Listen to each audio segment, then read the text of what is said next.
Hi ಎಲ್ಲರಿಗೂ ನಮಸ್ಕಾರ. Welcome to my channel ವಿಶಿಷ್ಟ ಭೋಜನ. ಚಪಾತಿ, ಪೂರಿ, ರೊಟ್ಟಿ, ದೋಸೆ ಎಲ್ಲದಕ್ಕೂ ಬೆಸ್ಟ್ ಕಾಂಬಿನೇಷನ್ ಆಗಿರುವಂಥ 4 ವಿಧವಾದಂಥ ಸೈಡ್ ಡಿಶ್ ರೆಸಿಪಿನ ಇವತ್ತಿನ ನನ್ನ ಈ ವಿಡಿಯೋದಲ್ಲಿ ತೋರಿಸ್ಕೊಡ್ತಾ ಇದ್ದೀನಿ. ಹೊಸಬ್ರು ಯಾರಾದರೂ ನನ್ನ ಚಾನಲ್ನ ನೋಡ್ತಾ ಇದ್ರೆ ದಯವಿಟ್ಟು ಸಬ್ಸ್ಕ್ರೈಬ್ ಮಾಡ್ಕೊಳ್ಳಿ. ಹಾಗೆ ವಿಡಿಯೋ ಇಷ್ಟ ಆದರೆ ದಯವಿಟ್ಟು ಒಂದು ಲೈಕ್ ಕೊಡೋದನ್ನ ಮರಿಬೇಡಿ. ಮೊದಲಿಗೆ ಮಶ್ರೂಮ್ ಗ್ರೇವಿನ ಯಾವ ರೀತಿ ಮಾಡೋದು ಅಂತ ನೋಡ್ಕೊಳ್ಳೋಣ. ಮಶ್ರೂಮ್ ಗ್ರೇವಿ ಮಾಡಲು ನಾನಿಲ್ಲಿ 400 ಗ್ರಾಮ್ ಆಗುವಷ್ಟು ಮಶ್ರೂಮ್ನ ಈ ರೀತಿ ಸಣ್ಣದಾಗಿ ಕಟ್ ಮಾಡಿಕೊಂಡು ಚೆನ್ನಾಗಿ ತೊಳೆದಿಟ್ಕೊಂಡಿದ್ದೀನಿ. ನೋಡಿ, ಈ ಸೈಜಲ್ಲಿ ನೀವು ಕಟ್ ಮಾಡ್ಕೊಳ್ಬೇಕು. ತುಂಬ ಚಿಕ್ಕದಾಗಿ ಕಟ್ ಮಾಡ್ಕೊಳ್ಬೇಡಿ. ಬೇಯಿಸಿದಾಗ ಇದು ಇನ್ನೂ ಚಿಕ್ಕದಾಗುತ್ತೆ. ಸೊ ಹಾಗಾಗಿ ತುಂಬ ತೀರಾ ಚಿಕ್ಕದಾಗಿ ಕಟ್ ಮಾಡ್ಕೊಳ್ಬೇಡಿ. ಇವಾಗ ಮಸಾಲೆನ ರೆಡಿ ಮಾಡ್ಕೊಳ್ಳೋಣ. ಮಸಾಲೆಗೆ ನಾನಿಲ್ಲಿ 1 ಗೆಡ್ಡೆ ಆಗೋಷ್ಟು ಬೆಳ್ಳುಳ್ಳಿ, ಅದರ ಅರ್ಧ ಭಾಗ ಆಗೋಷ್ಟು ಶುಂಠಿ, 1 ಮೀಡಿಯಂ ಸೈಜ್ ಈರುಳ್ಳಿ, 4 ಬ್ಯಾಡಗೆ ಮೆಣಸಿನಕಾಯಿ, ಸ್ವಲ್ಪ ಕರಿಬೇವು, ಅರ್ಧ ಟೀ ಸ್ಪೂನ್ ಆಗೋಷ್ಟು ಮೆಣಸು, 2 ಪೀಸ್ ಚಕ್ಕೆ, 4 ಲವಂಗ, ಹಾಗೆ 1 ಮೀಡಿಯಂ ಸೈಜ್ ಟೊಮೆಟೊನ ಈ ರೀತಿ ಕಟ್ ಮಾಡಿ ಇಟ್ಕೊಂಡಿದ್ದೀನಿ. ಇವಾಗ ಈ ಮಸಾಲೆನ ಚೆನ್ನಾಗಿ ಎಣ್ಣೆಲಿ ಫ್ರೈ ಮಾಡ್ಕೊಳ್ಳೋಣ. ಒಂದು ಚಿಕ್ಕ ಪ್ಯಾನ್ಗೆ ನಾನು 2 ಸ್ಪೂನ್ ಆಗುವಷ್ಟು ಎಣ್ಣೆನ ಹಾಕೊಳ್ತಾ ಇದ್ದೀನಿ. ಎಣ್ಣೆ ಬಿಸಿ ಆದ್ಮೇಲೆ ಇದಕ್ಕೆ ನಾನು ಬೆಳ್ಳುಳ್ಳಿ, ಶುಂಠಿನ ಹಾಕೊಂಡು 1-2 ನಿಮಿಷ ಅದರಲ್ಲಿರುವಂತಹ ಹಸಿ ವಾಸನೆ ಹೋಗೋವರೆಗೂ, ಸ್ವಲ್ಪ ಕಲರ್ ಚೇಂಜ್ ಆಗೋವರೆಗೂ ಚೆನ್ನಾಗಿ ಫ್ರೈ ಮಾಡ್ಕೊಳ್ತಾ ಇದ್ದೀನಿ. ನೋಡಿ, ಸ್ವಲ್ಪ ಕಲರ್ ಚೇಂಜ್ ಆದ್ಮೇಲೆ ಇದಕ್ಕೆ ನಾನು ತೆಗೆದುಕೊಂಡಿರುವಂತ 2 ಪೀಸ್ ಚಕ್ಕೆ, 4 ಲವಂಗ, ಹಾಗೆ ಅರ್ಧ ಟೀ ಸ್ಪೂನ್ ಆಗುವಷ್ಟು ಮೆಣಸನ್ನ ಸೇರಿಸ್ಕೊಂಡು ಅದನ್ನು ಕೂಡ 1-2 ನಿಮಿಷ ಚೆನ್ನಾಗಿ ಫ್ರೈ ಮಾಡ್ಕೊಳ್ಳೋಣ. ಈ ರೀತಿ ಫ್ರೈ ಮಾಡ್ಕೊಳ್ಳೋದ್ರಿಂದ ಅದರಲ್ಲಿರುವಂಥ ಹಸಿ ವಾಸನೆ ಹೋಗಿ ಗ್ರೇವಿ ತುಂಬಾ ರುಚಿಯಾಗುತ್ತೆ. ಹಾಗೆ ನಾನು ಬ್ಯಾಡಗೆ ಮೆಣಸಿನಕಾಯಿನೂ ಕೂಡ ಸೇರಿಸ್ಕೊಂಡು ಚೆನ್ನಾಗಿ ಫ್ರೈ ಮಾಡ್ಕೊಳ್ತಾ ಇದ್ದೀನಿ. ಅನಂತರ ಇದಕ್ಕೆ ಕಟ್ ಮಾಡಿ ಇಟ್ಕೊಂಡಿರುವಂಥ 1 ಮೀಡಿಯಂ ಸೈಜ್ ಈರುಳ್ಳಿ ಹಾಗೆ ಕರಿಬೇವನ್ನು ಕೂಡ ಸೇರಿಸ್ಕೊಂಡು ಈರುಳ್ಳಿ ಟ್ರಾನ್ಸ್ಪರೆಂಟ್ ಆಗೋವರೆಗೂ, ಸ್ವಲ್ಪ ಕಲರ್ ಚೇಂಜ್ ಆಗೋವರೆಗೂ ಚೆನ್ನಾಗಿ ಫ್ರೈ ಮಾಡ್ಕೊಳ್ಳೋಣ. ಇವಾಗ ಕಟ್ ಮಾಡಿ ಇಟ್ಕೊಂಡಿರುವಂಥ ಟೊಮೆಟೊನ ಸೇರಿಸ್ಕೊಂಡು ಟೊಮೆಟೊ ಸ್ವಲ್ಪ ಮೆತ್ತಗಾಗೋವರೆಗೂ, ಎಲ್ಲವೂ ಚೆನ್ನಾಗಿ ಎಣ್ಣೆಲಿ ಫ್ರೈ ಆಗೋವರೆಗೂ ಚೆನ್ನಾಗಿ ಫ್ರೈ ಮಾಡ್ಕೊಳ್ಳೋಣ 5 ನಿಮಿಷ. ನಂತರ ಇದು ಕಂಪ್ಲೀಟ್ ತಣ್ಣಗಾದ್ಮೇಲೆ ಇದನ್ನು ನಾನು ಒಂದು ಮಿಕ್ಸಿ ಜಾರಿಗೆ ಸೇರಿಸ್ಕೊಳ್ತಾ ಇದ್ದೀನಿ. ಈಗ ಈ ಮಸಾಲೆಗೆ ಸ್ವಲ್ಪ ನೀರನ್ನ ಸೇರಿಸ್ಕೊಂಡು ನಾನು ನುಣ್ಣಗೆ ರುಬ್ಬಿಟ್ಕೊಳ್ತಾ ಇದ್ದೀನಿ. ಈಗ ಒಂದು ಪ್ಯಾನ್ಗೆ 2 ಟೇಬಲ್ ಸ್ಪೂನ್ ಆಗೋಷ್ಟು ಎಣ್ಣೆ ಹಾಕೊಳ್ತಾ ಇದ್ದೀನಿ. ಎಣ್ಣೆ ಸ್ವಲ್ಪ ಬಿಸಿ ಆದ್ಮೇಲೆ ಇದಕ್ಕೆ ಕೆಲವೊಂದು ಸ್ಪೈಸಸ್ನ ಹಾಕೊಳ್ತಾ ಇದ್ದೀನಿ. 2 ಪಲಾವ್ ಎಲೆ, 1 ಪೀಸ್ ಏಲಕ್ಕಿ, 4 ಲವಂಗ, 2 ಪೀಸ್ ಚಕ್ಕೆ, 1/4 ಟೀ ಸ್ಪೂನ್ ಆಗೋಷ್ಟು ಸೋಂಪು, 1/4 ಟೀ ಸ್ಪೂನ್ ಜೀರಿಗೆ, 1 ಸ್ಟಾರ್ ಅನೀಸ್, 1 ಮರಾಠಿ ಮೊಗ್ಗು ಇಷ್ಟನ್ನ ಸೇರಿಸ್ಕೊಂಡು 5 ಸೆಕೆಂಡ್ ಎಣ್ಣೆಲಿ ಫ್ರೈ ಮಾಡ್ಕೊಳ್ತಾ ಇದ್ದೀನಿ. ಇದು 5 ಸೆಕೆಂಡ್ ಫ್ರೈ ಆದ್ಮೇಲೆ ಇದಕ್ಕೆ ನಾನು 3 ಹಸಿಮೆಣಸಿನಕಾಯಿ ಈ ರೀತಿ ಉದ್ದುದಕ್ಕೆ ಕಟ್ ಮಾಡ್ಕೊಂಡು ಸೇರಿಸ್ಕೊಳ್ತಾ ಇದ್ದೀನಿ. ಹಾಗೆ 2 ಟೀ ಸ್ಪೂನ್ ಆಗುವಷ್ಟು ಸಣ್ಣಗೆ ಹೆಚ್ಚಿರುವಂತಹ ಬೆಳ್ಳುಳ್ಳಿ, ಹಾಗೆ 2 ಮೀಡಿಯಂ ಸೈಜ್ ಈರುಳ್ಳಿನ ಈ ರೀತಿ ಸಣ್ಣದಾಗಿ ಹೆಚ್ಚಿಟ್ಕೊಂಡು ಸೇರಿಸ್ಕೊಂಡು ಈರುಳ್ಳಿ ಟ್ರಾನ್ಸ್ಪರೆಂಟ್ ಆಗೋವರೆಗೂ, ಸ್ವಲ್ಪ ಕಲರ್ ಚೇಂಜ್ ಆಗೋವರೆಗೂ ಚೆನ್ನಾಗಿ ಫ್ರೈ ಮಾಡ್ಕೊಳ್ಳೋಣ. ನೋಡಿ, ಇಷ್ಟು ಕಲರ್ ಚೇಂಜ್ ಆದ್ಮೇಲೆ ಇದಕ್ಕೆ ನಾನೀಗ ಅರ್ಧ ಟೀ ಸ್ಪೂನ್ ಆಗೋಷ್ಟು ಅರಿಶಿನ ಹಾಗೆ ಚೆನ್ನಾಗಿ ತೊಳೆದು ಕಟ್ ಮಾಡಿ ಇಟ್ಕೊಂಡಿರುವಂತ ಮಶ್ರೂಮ್ನ ಸೇರಿಸಿ ಒಂದ್ಸಲ ಚೆನ್ನಾಗಿ ಮಿಕ್ಸ್ ಮಾಡಿ ಎಣ್ಣೆಲಿ 5 ನಿಮಿಷ ಇದನ್ನ ಚೆನ್ನಾಗಿ ಫ್ರೈ ಮಾಡ್ಕೊಳ್ಳೋಣ. ಈ ರೀತಿ ಚೆನ್ನಾಗಿ ಒಂದ್ಸಲ ಎಲ್ಲಾನು ಚೆನ್ನಾಗಿ ಮಿಕ್ಸ್ ಆಗೋ ಹಾಗೆ ಮಿಕ್ಸ್ ಮಾಡ್ಕೊಳ್ಳಿ. ಇವಾಗ ಇದಕ್ಕೆ ನಾವು ರುಬ್ಬಿಟ್ಕೊಂಡಿರುವಂತ ಮಸಾಲೆನ ಸೇರಿಸ್ಕೊಳ್ತಾ ಇದ್ದೀನಿ. ಈ ಮಸಾಲೆನ ಸೇರಿಸಾದ್ಮೇಲೆ ಇದನ್ನು ಕೂಡ ಒಂದ್ಸಲ ಚೆನ್ನಾಗಿ ಮಿಕ್ಸ್ ಮಾಡಿ 5ರಿಂದ 10 ನಿಮಿಷ ಚೆನ್ನಾಗಿ ಕುದಿಸ್ಕೊಳ್ಳೋಣ.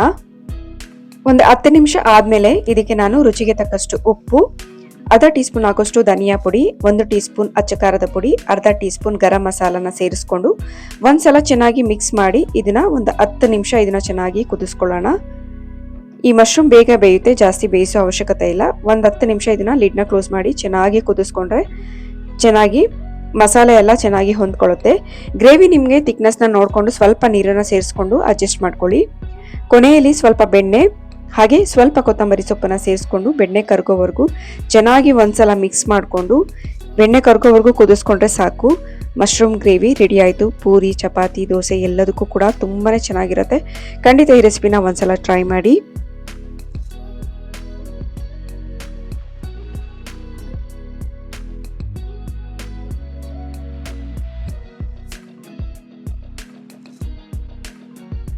ನಮ್ಮ ನೆಕ್ಸ್ಟ್ ರೆಸಿಪಿ ಆಲೂ ಸಬ್ಜಿ. ಈ ಆಲೂ ಸಬ್ಜಿನೂ ಕೂಡ ತುಂಬಾ ಚೆನ್ನಾಗಿ ಚಪಾತಿ, ಪೂರಿಗೆ ಹೊಂದ್ಕೊಳ್ಳುತ್ತೆ.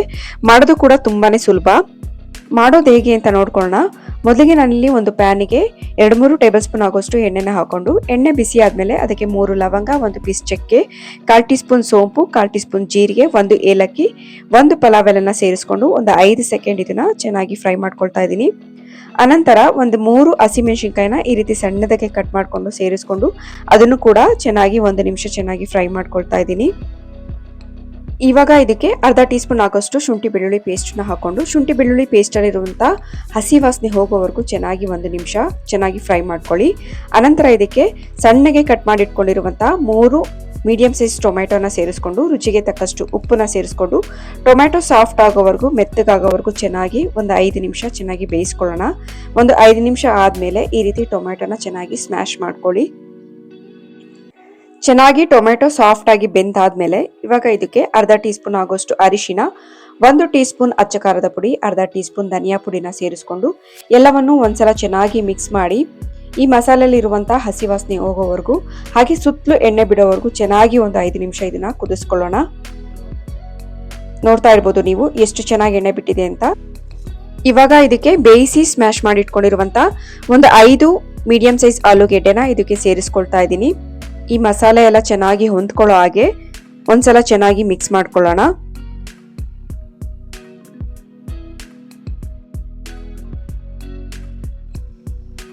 ಒಂದ್ಸಲ ಚೆನ್ನಾಗಿ ಈ ರೀತಿ ಮಿಕ್ಸ್ ಮಾಡಿಕೊಂಡು ಇವಾಗ ಇದಕ್ಕೆ ಸ್ವಲ್ಪ ನೀರನ್ನ ಸೇರಿಸ್ಕೊಳ್ತಾ ಇದ್ದೀನಿ. ತುಂಬಾ ನೀರನ್ನ ಒಂದೇ ಸಲ ಹಾಕೊಳ್ಳೋದಕ್ಕೆ ಹೋಗ್ಬೇಡಿ, ಸ್ವಲ್ಪ ನೀರನ್ನ ಸೇರಿಸ್ಕೊಂಡು ನೋಡಿ ಈ ಕನ್ಸಿಸ್ಟೆನ್ಸಿಲಿ ಇರಬೇಕು ಆಲೂ ಸಬ್ಜಿ. ಆ ರೀತಿ ನೀವು ನೀರನ್ನ ಸೇರಿಸ್ಕೊಂಡು ಅಡ್ಜಸ್ಟ್ ಮಾಡ್ಕೊಳ್ಳಿ. ಇವಾಗ ಇದಕ್ಕೆ ಅರ್ಧ ಟೀ ಸ್ಪೂನ್ ಆಗೋಷ್ಟು ಗರಂ ಮಸಾಲ, 1-2 ಹಸಿ ಮೆಣಸಿನಕಾಯಿ, ಸ್ವಲ್ಪ ಕೊತ್ತಂಬರಿ ಸೊಪ್ಪನ್ನ ಸೇರಿಸ್ಕೊಂಡು ಒಂದ್ಸಲ ಚೆನ್ನಾಗಿ ಮಿಕ್ಸ್ ಮಾಡಿ 5 ರಿಂದ 10 ನಿಮಿಷ ಇದನ್ನ ಚೆನ್ನಾಗಿ ಕುದಿಸ್ಕೊಂಡ್ರೆ ಸಾಕು. ಬಿಸಿ ಬಿಸಿ ಆಲೂ ಸಬ್ಜಿ ರೆಡಿ ಆಯ್ತು. ಈ ಸ್ಟೇಜಲ್ಲಿ ನೀವು ಉಪ್ಪು ಖಾರ ಕಡಿಮೆ ಇದ್ರೆ ಬೇಕಾದ್ರೆ ಸೇರಿಸ್ಕೊಳ್ಬೋದು. ನೋಡಿ ಎಷ್ಟು ಚೆನ್ನಾಗಿದೆ ಅಂತ. ಈ ಥಿಕ್ನೆಸ್ಗೆ ನೀವು ನೀರನ್ನ ಸೇರಿಸ್ಕೊಂಡು ಅಡ್ಜಸ್ಟ್ ಮಾಡ್ಕೊಳ್ಬೇಕು. ಬಿಸಿ ಬಿಸಿ ಪೂರಿ ಚಪಾತಿಗೆ ತುಂಬ ಚೆನ್ನಾಗಿರುತ್ತೆ. ಖಂಡಿತ ಇದು ಒಂದೊಳ್ಳೆ ಬೆಸ್ಟ್ ಕಾಂಬಿನೇಷನ್ ಅಂತಾನೆ ಹೇಳ್ಬೋದು. ಖಂಡಿತ ಈ ರೆಸಿಪಿನ ಒಂದ್ಸಲ ಟ್ರೈ ಮಾಡಿ.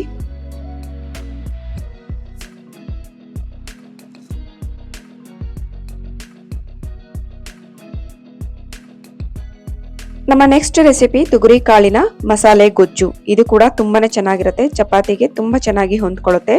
ಇದನ್ನ ಮಾಡೋದು ಹೇಗೆ ಅಂತ ನೋಡ್ಕೊಳ್ಳೋಣ.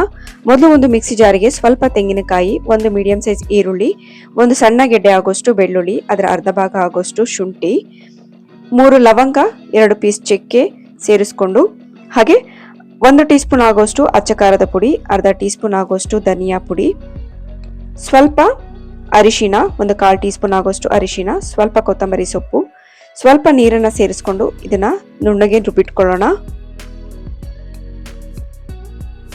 ಇವಾಗ ಒಂದು ಕುಕ್ಕರ್ಗೆ 2-3 ಟೇಬಲ್ ಸ್ಪೂನ್ ಆಗೋಷ್ಟು ಎಣ್ಣೆ ಹಾಕೊಳ್ತಾ ಇದ್ದೀನಿ. ಎಣ್ಣೆ ಬಿಸಿ ಆದ್ಮೇಲೆ ಇದಕ್ಕೆ ಅರ್ಧ ಟೀ ಸ್ಪೂನ್ ಆಗೋಷ್ಟು ಸಾಸಿವೆ ಹಾಕೊಳ್ತಾ ಇದ್ದೀನಿ. ಸಾಸಿವೆ ಸಿಡಿದ್ಮೇಲೆ ಇದಕ್ಕೆ 1 ಮೀಡಿಯಂ ಸೈಜ್ ಈರುಳ್ಳಿನ ಈ ರೀತಿ ಉದ್ದಕ್ಕೆ ಕಟ್ ಮಾಡ್ಕೊಂಡು ಸೇರಿಸ್ಕೊಳ್ತಾ ಇದ್ದೀನಿ. ಈರುಳ್ಳಿ ಸ್ವಲ್ಪ ಟ್ರಾನ್ಸ್ಪರೆಂಟ್ ಆಗೋವರೆಗೂ ಚೆನ್ನಾಗಿ ಫ್ರೈ ಮಾಡ್ಕೊಳ್ಳೋಣ. ಅನಂತರ ಇದಕ್ಕೆ ಚೆನ್ನಾಗಿ ತೊಳೆದಿಟ್ಕೊಂಡಿರುವಂತಹ ತುಗರಿ ಕಾಳನ್ನ ಸೇರಿಸ್ಕೊಂಡು ಎಣ್ಣೆಲಿ 5 ರಿಂದ 10 ನಿಮಿಷ ಅದರಲ್ಲಿರುವಂತಹ ಹಸಿ ವಾಸನೆ ಹೋಗೋವರೆಗೂ ಚೆನ್ನಾಗಿ ಫ್ರೈ ಮಾಡ್ಕೊಳ್ಬೇಕು. ಚೆನ್ನಾಗಿ ಫ್ರೈ ಆಗಿದೆ. ಇವಾಗ ಇದಕ್ಕೆ 2 medium size tomato, 2 medium size ಆಲೂಗೆಡ್ಡೆನ ಈ ರೀತಿ ಸಣ್ಣದಾಗಿ ಕಟ್ ಮಾಡ್ಕೊಂಡು ಸೇರಿಸ್ಕೊಳ್ತಾ ಇದ್ದೀನಿ.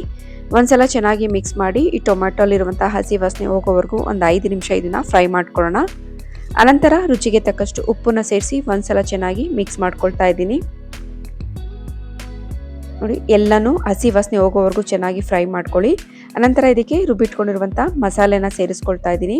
ಮಿಕ್ಸಿ ತೊಳೆದಂಥ ನೀರನ್ನು ಕೂಡ ಸೇರಿಸ್ಕೊಂಡು ಒಂದ್ಸಲ ಚೆನ್ನಾಗಿ ಮಿಕ್ಸ್ ಮಾಡಿಕೊಂಡು 5 ನಿಮಿಷ ಇದನ್ನ ಕುದಿಸ್ಕೊಳ್ಳೋಣ. ಜಾಸ್ತಿ ನೀರನ್ನು ಹಾಕೊಳ್ಳೋದಕ್ಕೆ ಹೋಗ್ಬಿಡಿ. ಕನ್ಸಿಸ್ಟೆನ್ಸಿ ನೋಡಿಕೊಂಡು ಸ್ವಲ್ಪ ಗೊಜ್ಜು ರೀತಿ ಸ್ವಲ್ಪ ಗಟ್ಟಿಯಾಗೇ ಇರಬೇಕು. ನೋಡಿ ಈ ಕನ್ಸಿಸ್ಟೆನ್ಸಿಲಿ ಇರಬೇಕು.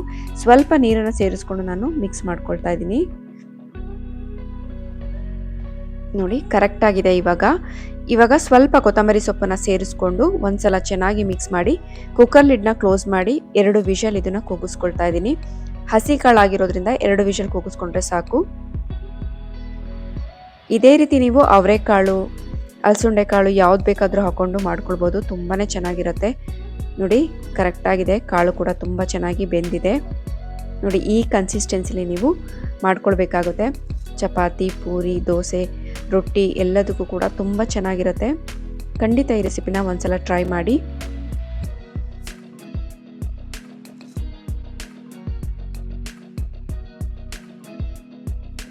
ನಮ್ಮ ನೆಕ್ಸ್ಟ್ ರೆಸಿಪಿ ಚೆನ್ನ ಮಸಾಲ.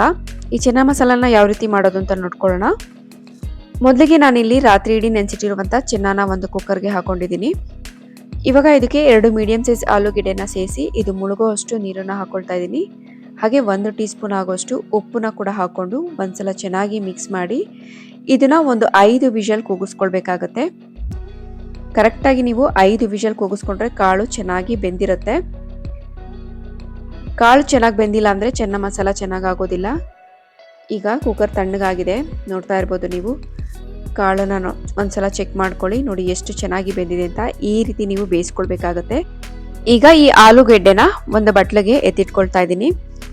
ಇದನ್ನ ಸ್ಮ್ಯಾಶ್ ಮಾಡಿ ಪಕ್ಕಕ್ಕೆ ಎತ್ತಿಟ್ಕೊಳ್ಳಿ. ನೋಡಿ ಕಾಳು ಹಾಗೆ ಇದ್ರೆ ಚೆನ್ನ ಮಸಾಲ ಚೆನ್ನಾಗಿ ಆಗೋದಿಲ್ಲ. ಈ ರೀತಿ ನೀವು ಕರೆಕ್ಟಾಗಿ ಬೇಯಿಸ್ಕೊಳ್ಬೇಕು. ಇವಾಗ ಒಂದು ಪ್ಯಾನ್ಗೆ 2 ಟೇಬಲ್ ಸ್ಪೂನ್ ಆಗೋಷ್ಟು ಎಣ್ಣೆ, 2 ಟೇಬಲ್ ಸ್ಪೂನ್ ಆಗೋಷ್ಟು ಬೆಣ್ಣೆನ ಹಾಕೊಳ್ತಾ ಇದ್ದೀನಿ. ಈ ಬೆಣ್ಣೆ ಹಾಕೋದ್ರಿಂದ ಚೆನ್ನ ಮಸಾಲ ಟೇಸ್ಟು ತುಂಬಾನೇ ಚೆನ್ನಾಗಿರುತ್ತೆ. ಇವಾಗ ಈ ಬೆಣ್ಣೆ ಕರಗೋವರೆಗೂ ಚೆನ್ನಾಗಿ ಬಿಸಿ ಮಾಡ್ಕೊಳ್ಳೋಣ. ಅನಂತರ ಇದಕ್ಕೆ ನಾನು 2 ಹಸಿಮೆಣಸಿನಕಾಯಿನ ಈ ರೀತಿ ಉದ್ದುದಕ್ಕೆ ಕಟ್ ಮಾಡಿಕೊಂಡು ಸೇರಿಸ್ಕೊಳ್ತಾ ಇದ್ದೀನಿ. ಜೊತೆಗೆ ಒಂದು 1/4 ಟೀ ಸ್ಪೂನ್ ಆಗೋಷ್ಟು ಜೀರಿಗೆನೂ ಕೂಡ ಸೇರಿಸ್ಕೊಂಡು ಒಂದು 5 ಸೆಕೆಂಡ್ ಇದನ್ನ ಚೆನ್ನಾಗಿ ಫ್ರೈ ಮಾಡ್ಕೊಳ್ಳೋಣ. ಇವಾಗ ಇದಕ್ಕೆ 1 ಪೀಸ್ ಚಕ್ಕೆ, ಒಂದು 4 ಲವಂಗ, ಹಾಗೆ 2 ಮೀಡಿಯಂ ಸೈಜ್ ಈರುಳ್ಳಿನ ಈ ರೀತಿ ಸಣ್ಣದಾಗಿ ಕಟ್ ಮಾಡಿಕೊಂಡು ಸೇರಿಸ್ಕೊಳ್ತಾ ಇದ್ದೀನಿ. ಈರುಳ್ಳಿನ ಆದಷ್ಟು ಈ ರೀತಿ ಸಣ್ಣದಾಗಿ ಕಟ್ ಮಾಡ್ಕೊಳ್ಳಿ. ಈ ಗ್ರೇವಿಗೆಲ್ಲ ಈ ರೀತಿ ಸಣ್ಣದಾಗಿದ್ರೇನೆ ಚೆನ್ನಾಗಿರುತ್ತೆ. ನೋಡಿ ಇಷ್ಟು ಸಣ್ಣದಾಗಿ ಕಟ್ ಮಾಡಿಕೊಂಡು ಈರುಳ್ಳಿ ಅರ್ಧ ಭಾಗ ಫ್ರೈ ಆದಮೇಲೆ ಇವಾಗ ಇದಕ್ಕೆ 1 ಟೀ ಸ್ಪೂನ್ ಆಗೋಷ್ಟು ಶುಂಠಿ ಬೆಳ್ಳುಳ್ಳಿ ಪೇಸ್ಟನ್ನು ಹಾಕೊಳ್ತಾ ಇದ್ದೀನಿ. ಈ ಶುಂಠಿ ಬೆಳ್ಳುಳ್ಳಿ ಪೇಸ್ಟಲ್ಲಿರುವಂಥ ಹಸಿ ವಾಸನೆ ಹೋಗೋವರೆಗೂ, ಈರುಳ್ಳಿ ಇನ್ನೂ ಸ್ವಲ್ಪ ಚೆನ್ನಾಗಿ ಕೆಂಪಗಾಗೋವರೆಗೂ ಚೆನ್ನಾಗಿ ಫ್ರೈ ಮಾಡ್ಕೊಳ್ಳಿ. ನೋಡಿ ಇಷ್ಟು ಕಲರ್ ಚೇಂಜ್ ಆದಮೇಲೆ ಇವಾಗ ಇದಕ್ಕೆ ರುಬ್ಬಿಟ್ಕೊಂಡಿರುವಂಥ 2 ಮೀಡಿಯಂ ಸೈಜ್ ಟೊಮೆಟೊನ ಹಾಕೊಳ್ತಾ ಇದ್ದೀನಿ. ಇದನ್ನು ಕೂಡ ಚೆನ್ನಾಗಿ ಮಿಕ್ಸ್ ಮಾಡಿಕೊಂಡು ಇವಾಗ ರುಚಿಗೆ ತಕ್ಕಷ್ಟು ಉಪ್ಪನ್ನ ಸೇರಿಸಿ ಒಂದ್ಸಲ ಚೆನ್ನಾಗಿ ಮಿಕ್ಸ್ ಮಾಡಿಕೊಂಡು ಟೊಮೆಟೊಲಿರುವಂಥ ಹಸಿ ವಾಸನೆ ಹೋಗೋವರೆಗೂ ಒಂದು 5 ನಿಮಿಷ ಇದನ್ನು ಕುದಿಸ್ಕೊಳ್ಳೋಣ. ಉಪ್ಪನ್ನ ನಾವು ಕಾಳು ಬೇಯಿಸ್ಕೊಳ್ಳುವಾಗೂ ಕೂಡ ಹಾಕಿದ್ವಿ, ಹಾಗಾಗಿ ನೋಡಿಕೊಂಡು ಉಪ್ಪನ್ನ ಸೇರಿಸ್ಕೊಳ್ಳಿ. ಇವಾಗ ಸುತ್ತಲೂ ಎಣ್ಣೆ ಬಿಟ್ಟಿದೆ, ಚೆನ್ನಾಗಿ ಟೊಮೆಟೊ ಬೆಂದಿದೆ. ಇವಾಗ ಇದಕ್ಕೆ ಅರ್ಧ ಟೀ ಸ್ಪೂನ್ ಆಗೋಷ್ಟು ಅರಿಶಿನ, 1 ಟೀ ಸ್ಪೂನ್ ಅಚ್ಚ ಖಾರದ ಪುಡಿ, ಅರ್ಧ ಟೀ ಸ್ಪೂನ್ ಆಗೋಷ್ಟು ಧನಿಯಾ ಪುಡಿ, ಹಾಗೆ 1/4 ಟೀ ಸ್ಪೂನ್ ಆಗೋಷ್ಟು ಗರಂ ಮಸಾಲಾನ ಸೇರಿಸ್ಕೊಂಡು ಎಲ್ಲವನ್ನು ಒಂದ್ಸಲ ಚೆನ್ನಾಗಿ ಮಿಕ್ಸ್ ಮಾಡಿ ಈ ಮಸಾಲೆಯಲ್ಲಿರುವಂಥ ಹಸಿ ವಾಸನೆ ಹೋಗೋವರೆಗೂ ಚೆನ್ನಾಗಿ ಒಂದು 5 ನಿಮಿಷ ಕುದಿಸ್ಕೊಳ್ಳೋಣ. ಯಾವುದೇ ಡಿಶ್ ಆಗಲಿ ನಾವು ಮಸಾಲೆನ ಎಷ್ಟು ಚೆನ್ನಾಗಿ ಬೇಯಿಸ್ಕೊಳ್ತೀವೋ ಅಷ್ಟೇ ಚೆನ್ನಾಗಿ ಅದ್ರದ್ದು ರುಚಿ ಇರುತ್ತೆ. ನೋಡಿ ಸುತ್ತಲೂ ಎಣ್ಣೆ ಬಿಟ್ಟಿದೆ, ಎಷ್ಟು ಚೆನ್ನಾಗಿ ಬೆಂದಿದೆ ಅಂತ. ಈ ರೀತಿ ನೀವು ಮಸಾಲೆನ ಬೇಯಿಸ್ಕೊಳ್ಬೇಕು. ಇವಾಗ ಇದಕ್ಕೆ ನಾನು ಸ್ಮ್ಯಾಶ್ ಮಾಡಿ ಎತ್ತಿಟ್ಕೊಂಡಿರುವಂಥ ಆಲೂಗೆಡ್ಡೆನ ಸೇರಿಸ್ಕೊಂಡು ಒಂದ್ಸಲ ಚೆನ್ನಾಗಿ ಮಿಕ್ಸ್ ಮಾಡ್ಕೊಳ್ತಾ ಇದ್ದೀನಿ. ಈ ಮಸಾಲೆ ಎಲ್ಲ ಚೆನ್ನಾಗಿ ಆಲೂಗೆಡ್ಡೆಗೆ ಹೊಂದ್ಕೊಳ್ಳೋ ಹಾಗೆ ಈ ರೀತಿ ಮಿಕ್ಸ್ ಮಾಡ್ಕೊಳ್ಳಿ. ಇವಾಗ ಇದಕ್ಕೆ ನಾನು ಬೇಯಿಸ್ಕೊಂಡಿರುವಂಥ ಕಾಳುಗಳನ್ನ ನೀರು ಸಮೇತ ಹಾಕೊಳ್ತಾ ಇದ್ದೀನಿ. ಒಂದು ವೇಳೆ ನೀರು ಜಾಸ್ತಿ ಇದ್ದರೆ ನೀವು ಅದನ್ನು ತೆಗೆದುಬಿಡಿ. ಜಾಸ್ತಿ ನೀರನ್ನು ಒಂದೇ ಸಲ ಹಾಕೊಳ್ಳೋದಕ್ಕೆ ಹೋಗಬೇಡಿ. ಕನ್ಸಿಸ್ಟೆನ್ಸಿ ನೋಡಿಕೊಂಡು ಆಮೇಲೆ ಬೇಕಾದರೆ ನೀವು ನೀರನ್ನು ಸೇರಿಸ್ಕೊಳ್ಬೋದು. ಇವಾಗ ಕರೆಕ್ಟಾಗಿದೆ ನನಗೆ ಕನ್ಸಿಸ್ಟೆನ್ಸಿ. ನೋಡಿ ಈ ಕನ್ಸಿಸ್ಟೆನ್ಸಿಗೆ ನೀವು ಮಾಡ್ಕೊಳ್ಬೇಕು.